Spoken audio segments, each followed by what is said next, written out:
கோலிவுட்டின் மிகப்பெரிய ஹீரோக்களில் ஒருவரான விஜய் இப்போது சினிமாவை விட்டு விலகும் முடிவில் இருக்கிறார்.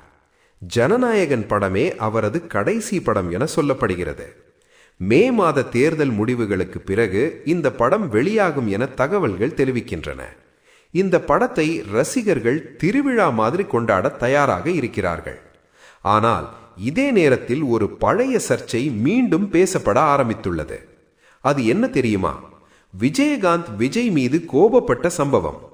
தந்தை S.A. சந்திரசேகர் வழிகாட்டுதலுடன் சினிமாவுக்கு வந்த விஜய் தனது உழைப்பால் டாப் ஹீரோவாக உயர்ந்தார். ஆனால் அவரது ஆரம்ப காலத்தில் செந்தூரப்பாண்டி படம் மிக முக்கிய திருப்புமுனையாக இருந்தது.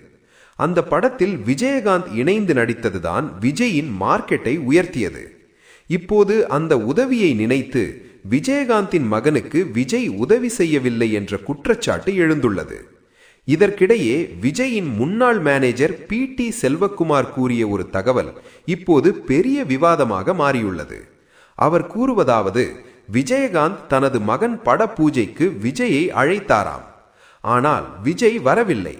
அந்த விழாவிற்கு விஜய்க்கு பதிலாக செல்வகுமார் தான் சென்றாராம். அப்போது விஜயகாந்த் விஜய் எங்கே என்று கேட்டபோது அவர் வரவில்லை என்று தெரிந்ததும் மிகுந்த கோபத்தில் முகத்தை திருப்பிக் கொண்டாராம். விஜய் வருவார் என்று அவர் மிகவும் எதிர்பார்த்திருந்ததாகவும் கூறப்படுகிறது. இந்த சம்பவத்திற்கு பிறகு கேப்டனின் ரசிகர்கள் விஜய் மீது வருத்தத்தில் இருந்ததாகவும் சொல்லப்படுகிறது. இப்போது இந்த பழைய விஷயம் மீண்டும் வைரலாகி வருகிறது. விஜய் உண்மையில் தவறானவரா அல்லது இது ஒரு தவறான புரிதலா? உங்கள் கருத்தை கமெண்டில் சொல்லுங்க.